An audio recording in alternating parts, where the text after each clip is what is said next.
A very warm welcome to one and all who have joined us across the globe to the second edition of World Implant Expo 2021, organized by the Dentistchannel Online. Myself, Dr. Shubhankar Nankedkar, as the host for this session, for which we have with us Honorable Dr. Nitin Ahuja sir with us, who will be guiding us through the topic Zygomatic implants from dream to reality for an implantologist. Without further delay, I would like to introduce the guest speaker for today, Dr. Nitin Ahuja. Dr. Nitin Ahuja is MDS Oral and Maxillofacial Surgeon. He has graduated from University Mulana in 2005 and did his masters from KLE University Belgaum. He further did his fellowship in cleft lip and palate, which was funded by the DCKH Germany. He did his advanced implantology training from Israel in the year 2014. He he did cortical and zygomatic implant training from Israel in 2015 and advanced zygomatic training and rehabilitation from Spain in 2016. It's an absolute honor to have you with us, sir. Welcome, Dr. Nitin Ahuja, sir. Thank you so much for the kind welcome. And I would like to congratulate every one of you. And why I'm congratulating is because I believe that after attending this 1 hour session, you will become not a conventional implantologist, but generally the term which I generally coin, you will become zygoman. And why it is important in today's world to become a zygoman is because, we as a dentist, we never believe in our superpower. What is our superpower? Our superpower is that we help, our patients, our relatives, our friends, and we help them giving the teeth back to their mouth. Okay. So with that, they enjoy their food. In life, I believe the most important thing in life is that, if a person is able to enjoy their food. And this is our superpower. And once you go through my today's presentation, you will realize that there are many patients across the world who are looking for an alternative, to have a zygomatic implants in their mouth, because by using the conventional methods, it is not possible for them to have fixed teeth in their mouth. Okay, so again, I don't want to waste my time because 8-hour lecture I have compressed into a 60-minute slide, so I don't want to waste time in talking. And let's start today's presentation, zygomatic implants from dream to reality. And why it is known as from dream to reality is because if someone thinks that they will probably learn zygomatic implants after 10 years of practice, so now know that this is not the right way of thinking, because with our technique, with our tilt technique, you can learn zygomatic implants very easily in a very practical and a scientific manner, and it is very predictable. Zygomatic implants are the only implants which enjoys the success rate of around 99%, which is not there for your conventional implants. Okay, so let's start our today's presentation. So I'm sharing my screen, and I think when I share, you will not be able to see me, but you can listen to me while I'm sharing the screen. Just to give a small instruction to all the participants, we will cover the question and answers post the presentation which is presented by the speaker, and you can put in your questions into the Q&A session. Thank you so much. All over to you, Dr. Nitin. Yeah, is it visible now? The screen is visible, I believe. Yes. Okay. So my technique of placing implants, I call them the tilt technique. So what do we mean by tilt technique? It means tilted implants with immediate loading treatment. And I would like to thank this man, Professor Brennemark, because as I said, he is the inventor of two-piece scientific two-piece conventional implantology. And these two gentlemen, which is Dr. Igal Balan and Dr. Dov Kishnowski, who helped me in learning this beautiful science of zygomatic implants. This is the first patient which Brennemark did in year 1965, Mr. Costa, and that is his, what you can say, a 50-year follow-up OPG X-ray. He died recently, few years back, and this was the X-ray which is being shown at various Brennemark conferences. But if you see this X-ray clearly, you will realize that the patient is having in the first quadrant a zygomatic implant. Generally, the new dentists, conventional implantologists, they think that it is just a fad, like learning or doing zygoma is just a fad. But let me correct this statement, because zygoma implants are not something new which we are trying to make popular, but they are available in the market since 1980s. Okay, so they almost have a 30-35 years of follow-up, and with every surgeon, with every dental institute, they enjoy a success rate of a cumulative success rate of 98.6%. Okay, so now, why, as I told you now, why you require to know your superpower. So this video explains it very nicely, that if someone is not having teeth, if someone, you as a dentist, like, you can help these patients daily, and when they really don't have an option to have a denture, then we as a Zygoman come into picture.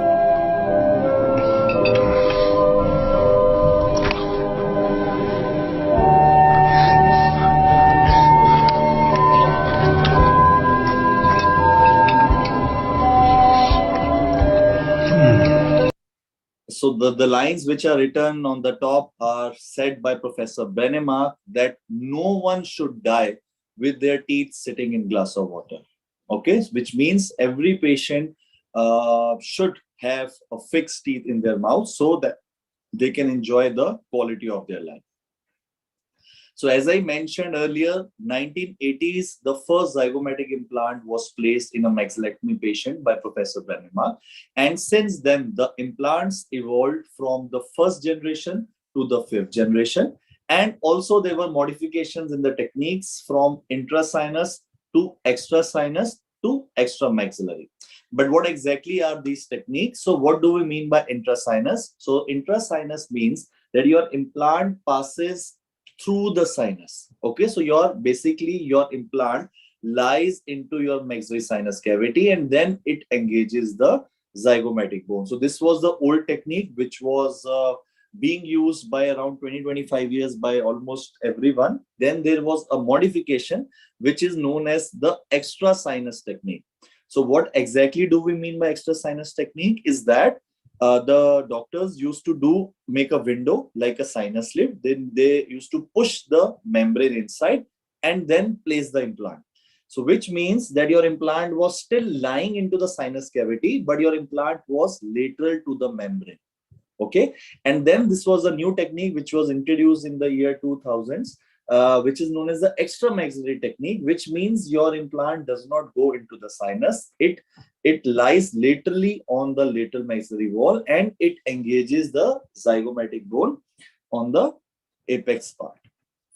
And what were the earlier designs of zygomatic implants? So earlier there was a fully threaded zygomatic implant, but it was polished surface. Okay, there was no surface treatment. Then there was a second generation in which there was threaded as well as surface treated. The third generation had no threads in the middle, because the inventors said when your implant is lying into the sinus, you don't require threads inside. You require threads only on the neck part as well as on the apex part. So that was the third generation. And then this is the latest generation of Nobel's zygomatic implant, where you have threaded part on the apical part, or half of the implant is threaded and rest the implant is non-threaded, but still whole of the implant is a surface treated, I mean moderately rough surface treated implant. And this is the new generation of zygomatic implant, which is introduced by the Israeli companies, in which the threaded and the rough part is only 13 mm and rest everything is polished. Okay, so this is the design which I prefer, and I'm using this design since past 6 to 7 years with very, very good success rates. Now, why do you need zygomatic implant? The thing is that if you are listening to this webinar, there is a reason for it. Believe me, there are some doctors, 10 to 15% of the doctors, who really just want to become famous and want to do zygomatic implants. But why exactly, or why theoretically you need a zygomatic implant? The first thing is that Brenemark always stressed that you should aim for a minimally invasive procedure to reduce the cost and the time.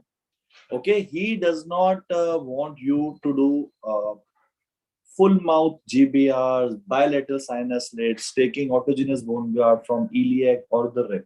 Okay, when a case can be managed without bone grafts, so that should be the first option, and the the bone grafting should be the last resort.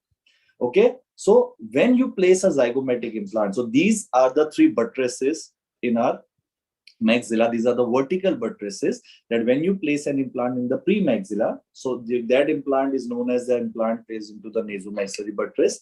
When you place an implant into the zygomatic bone, you are actually placing an implant into the zygomaticomaxillary buttress.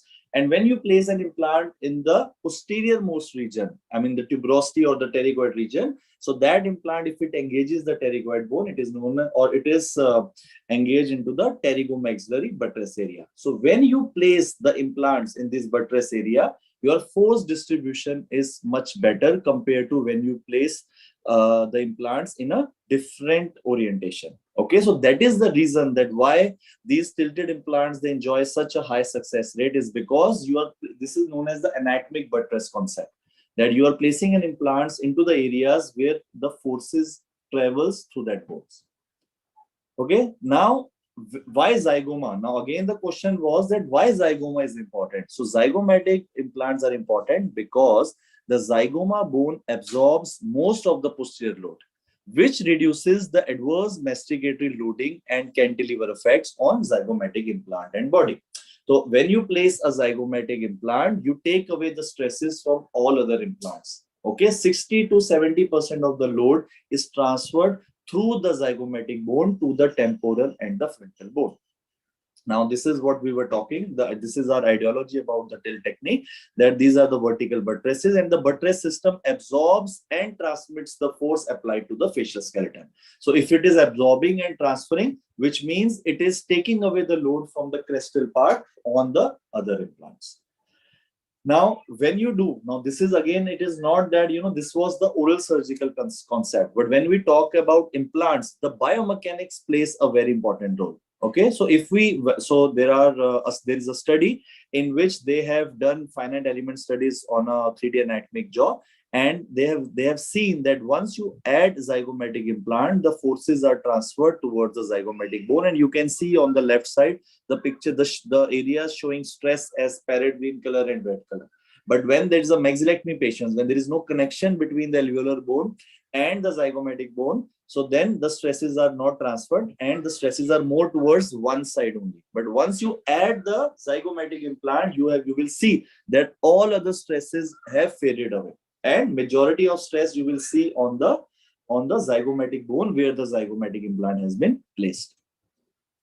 Now, generally doctors think that if you are placing a zygomatic implant on one side, you require a zygomatic implant on the other side.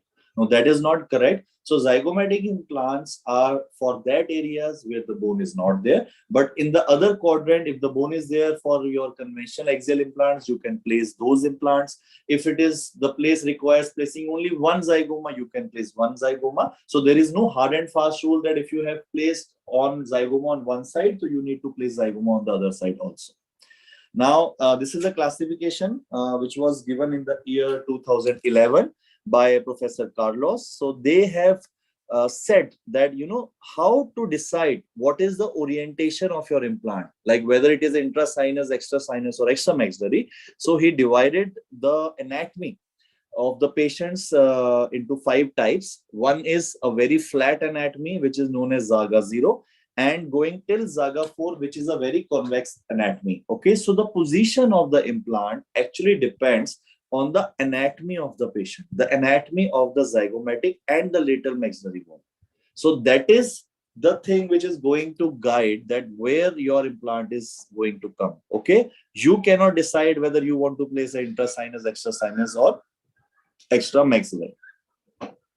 Now let's see some cases starting from single zygoma, which we have used as a rescue implant. So this is the case done by my colleague. So 6 implants were placed. Okay, the restoration was given immediate loading using a hybrid prosthesis, but after 3 to 6 months there was a fracture of the prosthesis and one of the implant was lost in the second quadrant in the region of tooth number 4. Okay, so we got a CT scan done. we got our zygomatic implants planning done, and we followed a protocol which I have invented, which is known as ABC 555 protocol. So what exactly do we mean by ABC 555? ABC 555 means that your implant, it lies in the region of second premolar. Tooth number 5 is from where your zygoma implant ends, or the crestal part or the neck part comes. What is point B? It is 5 away from the zygomatic crest, and your point C should be minimum 5 away from the orbit. Okay, so this is the implant planning. So whenever you're sitting with your radiologist, you have to first place your implant in this direction, and then you see if you can modify the position by changing the direction of an implant if you feel that is the more anatomically better position. And you can see that you can get a 3D printed model. You can get this acrylic stents done, which is going to guide your surgery. And the green color point is point A. I'm in tooth number 5. The yellow color is point B, which is 5 from the zygomatic alveolar crest. And the blue color dot is point C, which is greater than 5 away from the inferior orbital margin. Okay, and this is how you place your implant in this orientation. Okay, the same concept we are now expanding to our patient's STL model. So you will see point A, I have written that it is the second premolar position, point B, point C. The flap reflection is just how you do your sinus lift. It is not at all a very, very invasive procedure. It can be performed within 15 to 20 minutes. Okay, and the flap reflection you will see, and it is, according to me, it is not very invasive.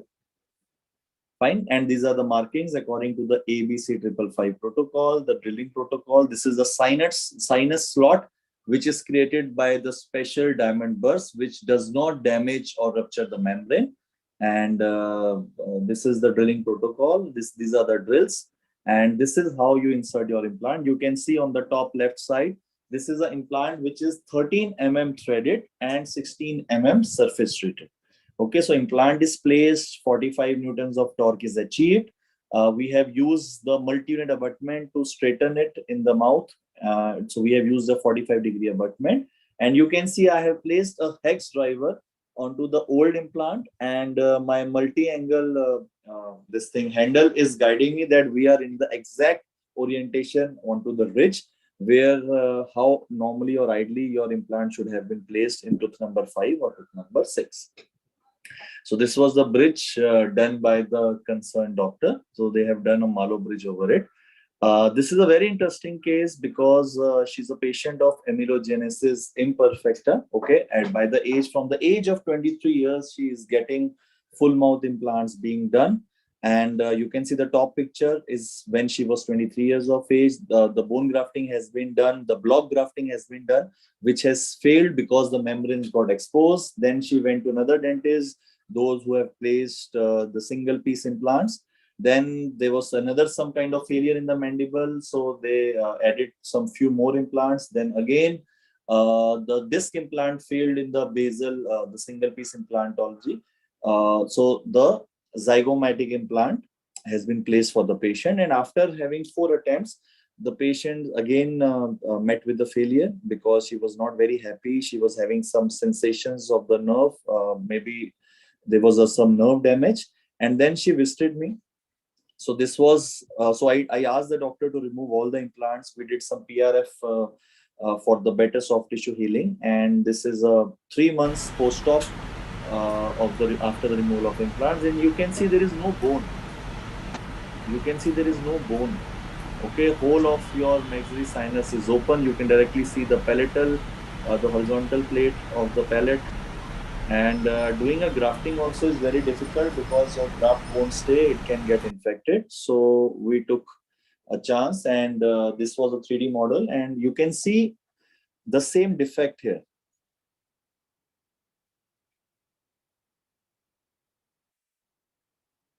Okay, so you can see this defect, okay, the same defect, and you can see my instrument, my drill coming from here.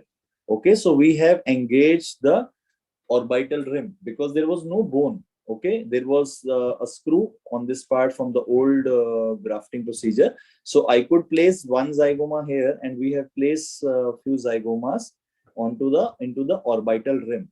Okay, this was a patient taken under GA, and this is how the implants were placed for this patient. This was the immediate post-op, and when she came after 3 months, so we lost two implants when she had come after 3 months because the bone was very less.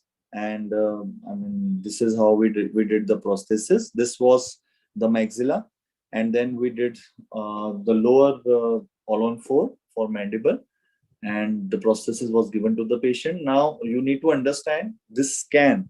On the second quadrant, there are two zygomas, and on the first quadrant, there is one zygoma and one pterygoid. So you will see it in a different orientation. This was a hybrid prosthesis done for the patient, and this is the final teeth which were given to the patient. Now it's been 1 year since we have given the prosthesis, and she's pretty happy. She does not have any unexplained pain, what she was complaining earlier. So, I mean, she's very happy with the surgery, and God bless her, because as I said, restoring teeth or restoring these kind of patients is something which is very difficult if we are thinking the conventional way. If you are thinking of doing the conventional way, so then it is not possible. Even with conventional implants, even with bone grafting, these things are not possible.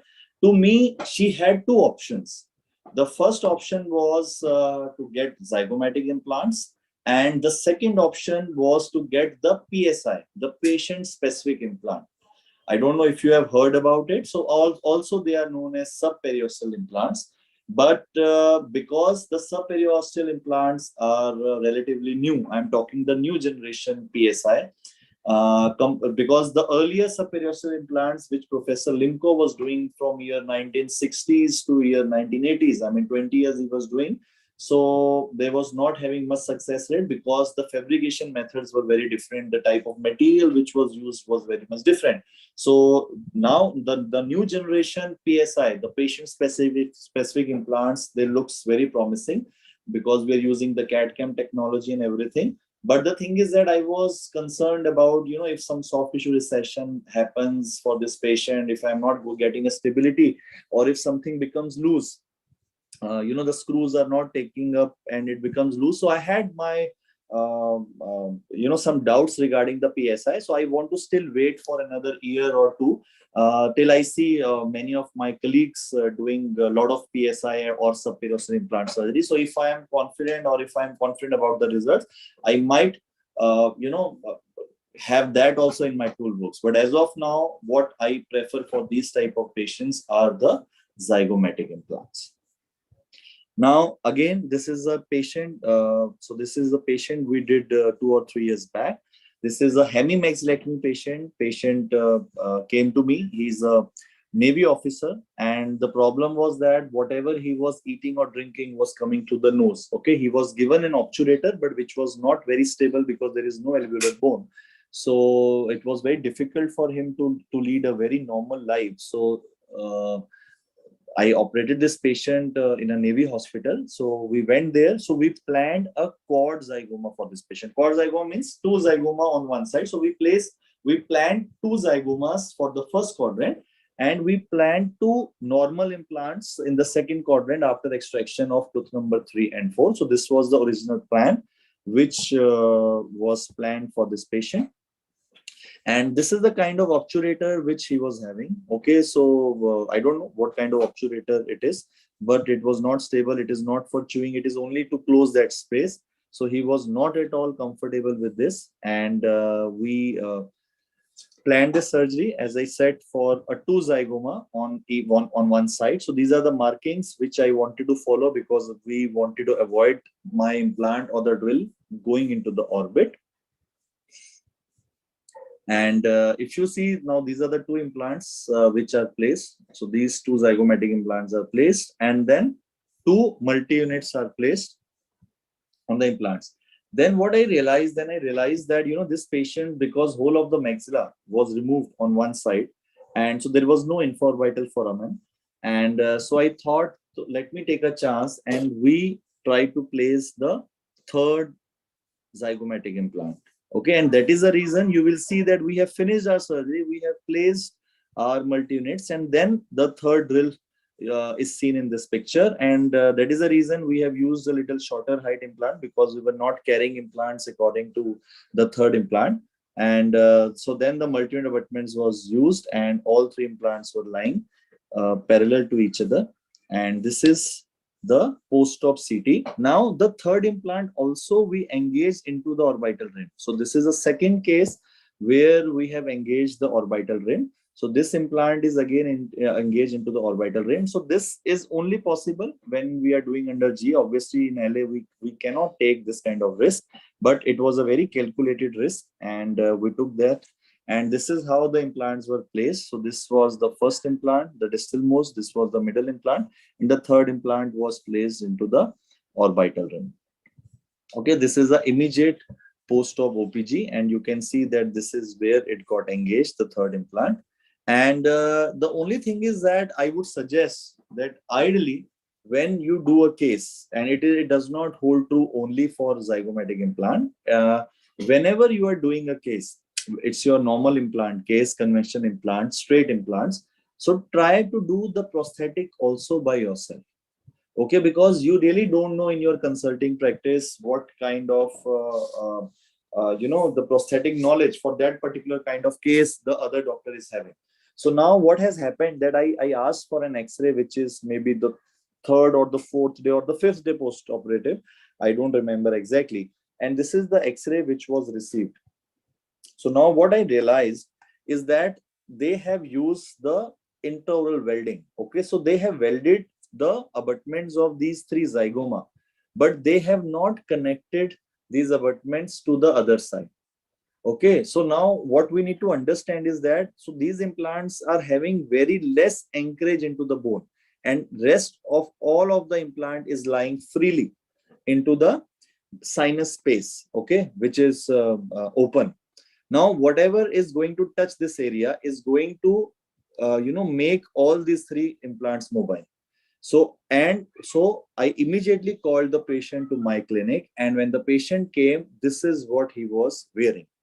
Now you will see they have done some relief hole onto the normal implants, and this is where this part of the obturator was putting or pushing pressure onto the lateral side of the zygoma. So when the patient visited me on the 6th day, what was the problem? The problem was that all these three implants were mobile. Okay, so when these implants were mobile, now because it was just a 6th day, so then what I did the welding from this part joined to the other implants. Okay, because I thought it is just the 6th day, maybe they will take over a period of time. So we did welding, or it is in our language, it is known as cross-arch stabilization. So we stabilize these implants with the other implants which are there on the other side. And after 3 to 6 months, when we opened it, so the implant was mobile, we removed it, and then we have given the prosthesis to the patient. Now, this is, I really want you to see this picture very carefully. Now, this OPG will show you the areas of engagement. Now, when you see an OPG, okay, generally what happens, we consider maxilla more difficult compared to mandible, and we also consider the posterior part of maxilla again more difficult compared to the anterior part of maxilla. But I want you to, when you see now, from now onwards, whenever you see an OPG, you have to see this OPG and see these areas of engagement. When we talk about maxilla, there are 6 areas of engagement. And if you can engage any 2 or 3 areas out of the 6 areas, you can do this case very, very nicely. So if you see, the yellow part is the premaxillary area, which is between canine to canine, that is known as the area 1. If you see the green color, it is area 2, which is the premolar area. If you see the third part, it is the area 3, which is the molar area. Okay, with the sinus floor engagements. I mean, here we are talking about bicortical stabilizations. Okay, so anterior, so area 1, area 2, you can always engage the nasal floor. Area 3, you can engage the sinus floor. Area 4 is the tuberopterygoid area. Okay, so from tuberosity to the pterygoid. Area 5 is the zygomatico-orbital area. Yeah, so zygomatico-orbital, because why I am showing this picture after the first two presentation is because in both the patients we have engaged the orbital rim. Okay, so not only the zygomatic bone but the zygomatico-orbital area. And area 6 is the lateral nasal wall, and there are new implants which have come into the market, which is known as the nasalis implant. So doctors, they are doing sinus lift here, and instead of placing a zygoma, they are engaging this part. So if you have a good bone available on this side, so they are engaging into the lateral nasal floor, and that implant is known as the nasalis implant. So you have anterior, you have premolar, molar, you have the tuberopterygoid, you have the zygomatic, and you have the lateral nasal. So these are the areas of engagement. And the purpose of showing this classification is that, believe me, you can always engage at least three areas, and there is no need to do bone grafting in these cases. So maxilla definitely generally never requires a bone graft. I have not purchased a bone graft since past 4 or 5 years, since I have started using the tilt technique. Okay, and this is the prosthesis which was given to the patient. Obviously, he will get an obturator. Okay, and if you see before prosthesis,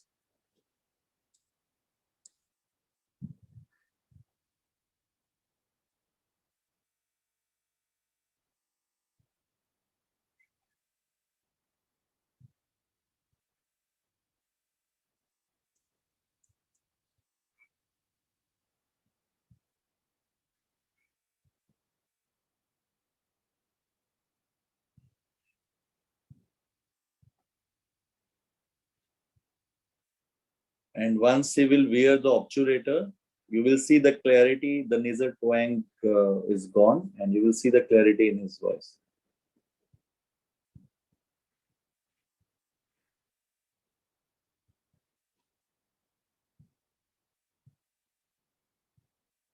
And see the whole idea which I told you, that once you become a zygoman, there is no case which you will leave behind. Now if you see this patient talking like this, you won't think that he is disabled. Okay, he will get that confidence that he's a part of the society. So that is where this kind of implantologists, they play a very, very important role. And we are blessed that in today's world we have this kind of technology, and we can use this technology for the betterment of our patients. Now this is also a very dear case. This is a patient by the name Ariba. She is 25 years, and she's a patient of ectodermal dysplasia. Okay, no teeth, no hair follicle, no sweat glands. Okay, this is the scan. You can see the sections here. You can see the anterior part. There is no possibility. Okay, even with your single piece basal implants, you cannot do this case because there is no bone. Okay, so this is the first, you can see this is the first quadrant. Okay, there is no bone for any engagement. This is on the other side, the same picture, no bone. Okay, the patient was advised rib graft, and because she is just 25 years of age, so she visited many clinics. She visited at least 7 to 8 clinics, and in one of the clinic they got my reference, and she was referred to me, and we told her, yeah, we will do it and we'll give you teeth in 3 days. So believe me, she has done at least 10 consultations with me. She came alone, then she came with her friend, then she came with the bhabhi, then she came with the mother, brother, sisters, padosi, neighbors, everyone. Because she never believed that, if she was being refused for fixed teeth by so many doctors, and those who told her it is possible using a lot of invasive methods, then how can one doctor, one dentist can say, yeah, it is just a 2-hour procedure, and on the third day you will get, or not third day, maybe we gave the teeth the next day. Within 24 hours, you will get fixed teeth. So, it was kind of shock to her, and she really took her time to believe me. She asked for my Instagram profile. She asked for my cases. She asked for my YouTube channel. If you are posting some cases there. So she took at least 3 months in deciding that yes, she is okay and she wants to start the treatment. And so what we did, we advised a CT scan which covers the orbit and the zygomatic bone. Then this was the planning which was done by my radiologist, and we planned a cord zygoma for my patient. Okay, so this is cord zygoma means that you place two zygomas on each side. So this was planned. Okay, this is the intraoral picture with two molars. Another request by her was that I don't want to extract these molars because these were the only two teeth which I had. So she wanted to keep these teeth. So that's the reason we have not planned pterygoids. And again, this is the flap reflection. Okay, this is how we reflect the flap. You can see this much flap reflection, which generally you do it for your sinus lifts also. You can see the width of the ridge. There is no bone here.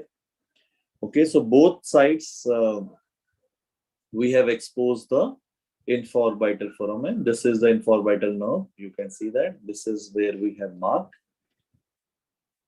Okay, then there was a marking for our cord zygoma, like where we were planning. And this is the nerve. We were 3 mm away. In some patients, we follow a protocol, which I told you it was ABC 333. But for cord zygoma, for the mesial implant, we follow a protocol, which is known as ABC 333, which is tooth number 3.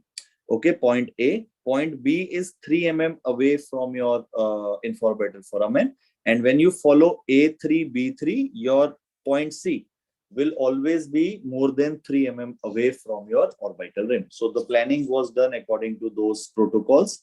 And this is the first marking what we do at point B. You can see a small 2 mm small hole, which is being used via a 2 mm pilot drill. Okay, at point B. And this is the special drill, which is the diamond drill. It is a lateral cutting drill. So you will see that, you keep this extension into that hole, and then you prepare an osteotomy, which is lateral. And you will see that we have exposed the membrane, and a slot has been created on the lateral wall. And this is the drills. It's a single step procedure with one drill. So we have now your zygoma bone lies here. Okay, so you do the drilling into the zygomatic bone, and the zygomatic implant, the distalmost zygomatic implant is placed. And then we are following the same protocol for our mesial implant, keeping the ABC 333 protocol in mind. Okay, this is another instrument which is designed by me. It is known as Zygopath. So this has the same diameter as your diamond drill. So it goes into the same place where the same slot which was created by our diamond drill. And then this is a long arm which corresponds onto the skin, which shows that, where is your osteotomy, whether your osteotomy is going into this direction or it is going towards the orbit. So it is a very helpful tool in guiding you that you are going towards the orbit or not. And with the protocols, what we keep in mind, the drilling has been done. This is a depth probe, and the implant has been inserted with more than 40 newtons of torque. The multi-units have been placed, and the same protocol we followed on the other side, the two drills. You can see it here. Zygopath for the mesial implant and Zygopath for the distal implant. It is corresponding to the lines which we did earlier. And the two implants are placed onto the first quadrant also. So this is known as a cord zygoma, where you place two implants each side. This is the immediate post-op OPG of the patient. You can see that it is away from the orbit. They are lying parallel to each other. Okay, this is the scan of the patient. After we place two zygomas, you can see that they are not into the orbit, which is very, very important. Okay, so we have not used any guide, but we have done all the planning. Okay, so it is not that we have placed a guide or a stent, but we spent a lot of time with our scan, and with my radiologist friend, Dr. John. We really sit together once or twice a week to discuss all our cases before I take those cases for the surgery. Now, coming to the mandible was also very challenging because the floor of the mouth is touching the crestal part, which we needed to remove. we needed to remove because we needed to create the shelf so that we can do the this thing osteotomy for our anterior implant. So this kind of bone was removed.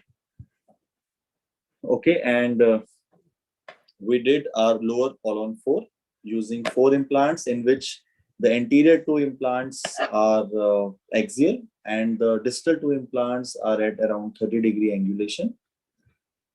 Okay, again, same principles, 4 TMA or multi-unit abutments placed.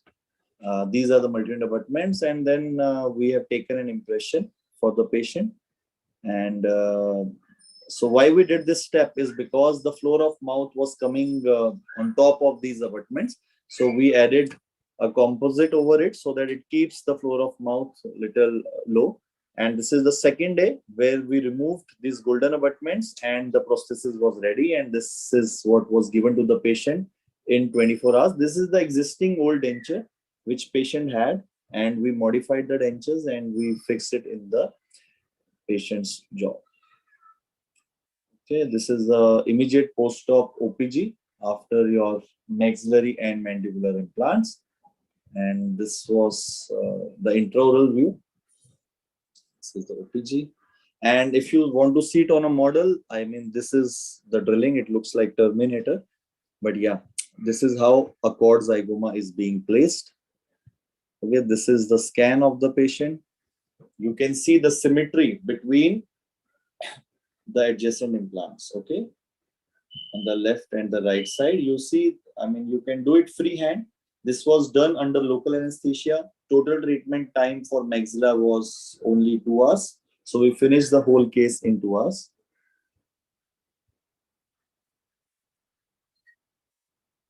So you can see the symmetry. You can appreciate the symmetry on this coronal sections, and they are engaging the zygomatic bone.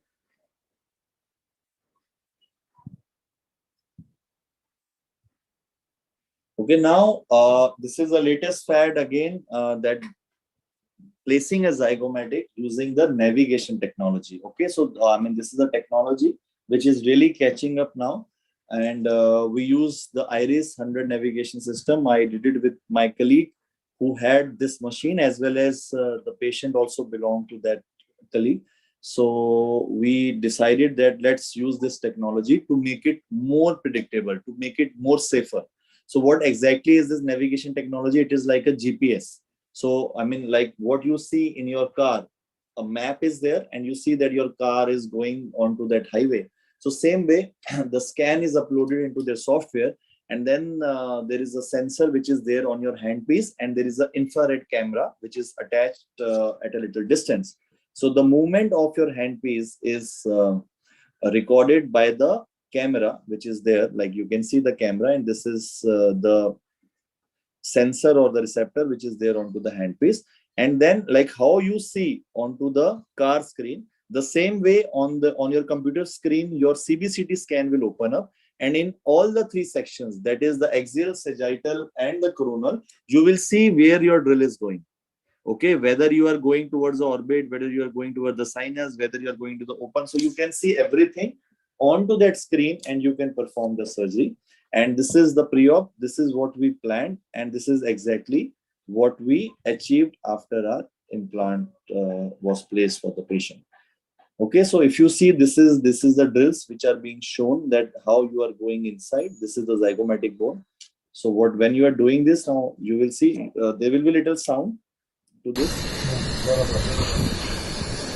We can see that the drill is going into the zygomatic bone, and once you see a dip here, you will see a dip. I mean, the drill which will puncture the facial surface of the zygomatic. This is a new thing. Now you will see there will be a little dip in my handpiece, and here also you will see that it has come out.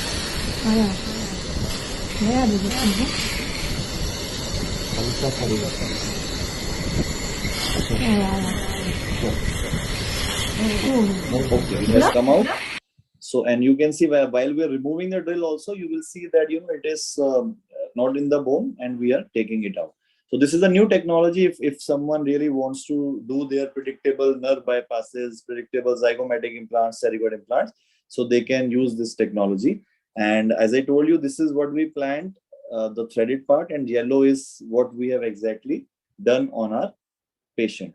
So this is the post-op coronal section of post-op CVCT, that you can appreciate that your implant exactly is touching this area. Okay, it is not out of your zygoma bone. So this is how predictable you can go with the navigation technology. Okay, so what is the conclusion? The philosophy of placing implants in the pre-existing bone avoids the complex surgical procedure. Okay, so as I said that in our technique, we don't advise bone grafting. So what we advise is that wherever the bone is, patient's own native bone is there, you should try to engage those areas first and then think of doing bone grafts if they are not successful. So it takes the maximum advantage of the available bone, which leads to a simple, predictable, less expensive and less time consuming treatment. Okay, and these are some of the x-rays which we have done using the tilt technique, where you will see only 4 implants being placed, 2 zygomas, 2 nasal.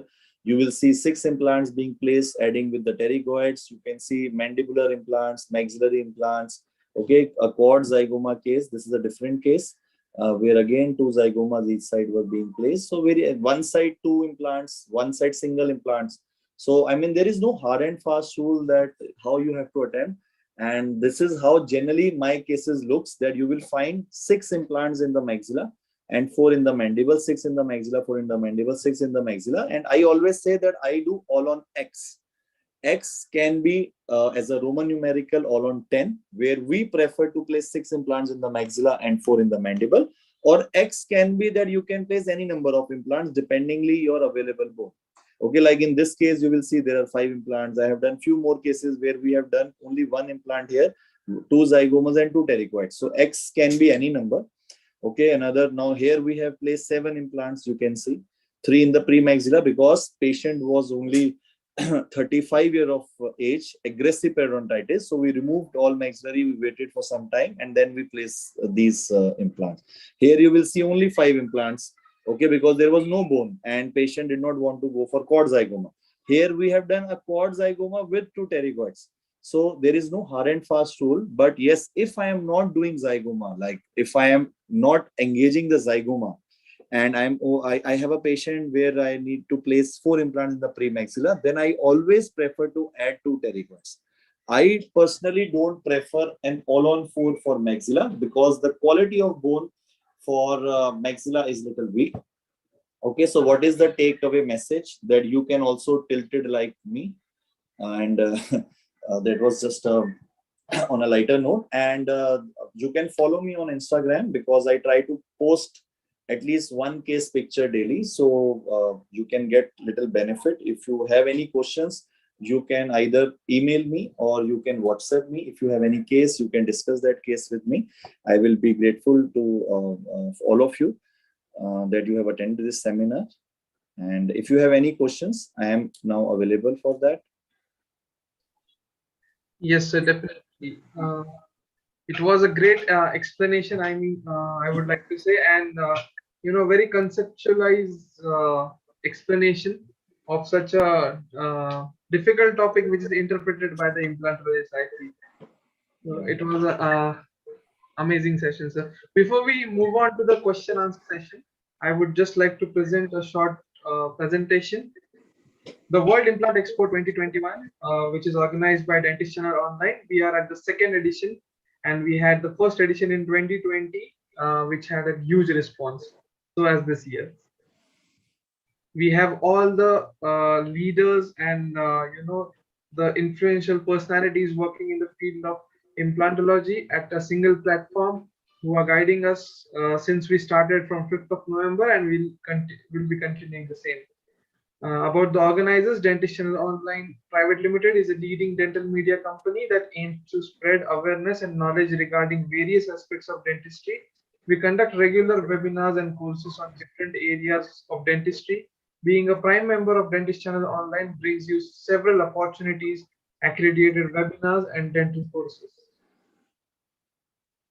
Each and every Prime member who is attending the conference will be awarded with 30 CPD points ac- uh, with a certificate of participation, which is uh, accredited by the State Dental Association of Rhineland-Palatinate, Germany. These are the next upcoming webinars which are in the pipeline. We have many speakers coming up. You can visit www.worldimplantexpo.com for the further details. Yes, please note down the number which is present on the screen, and you can just uh, WhatsApp your full name on the number and save this number so that you will get regular updates about all the events, workshops, and activities which are organized by Dentist Channel Online. We are thankful to our proud sponsors who have been a great support in organizing this expo: Mono Implant, Unicorn Dentmark, Noah Mind, Bicon Dental Implants, Qualia Neoactive Implants, JTK Bangladesh, Simpladent, and Shastri Brothers, and many more. You can follow us on Facebook, Instagram, and YouTube for all the recorded videos. We have a huge ocean of knowledge which is present, and you can just check out the videos and brush up your knowledge on whatever topic you like. Yes, this is our online workshop on forensic odontology, which is the third batch after the huge demand. It's from 20th to 29th November, which will be running every day, like from the prescribed date from 7 p.m. to 9 p.m. We have a mentor, Dr. Arushi Chawla, for the same. You can visit www.events.dentistchannel.online to get the further details.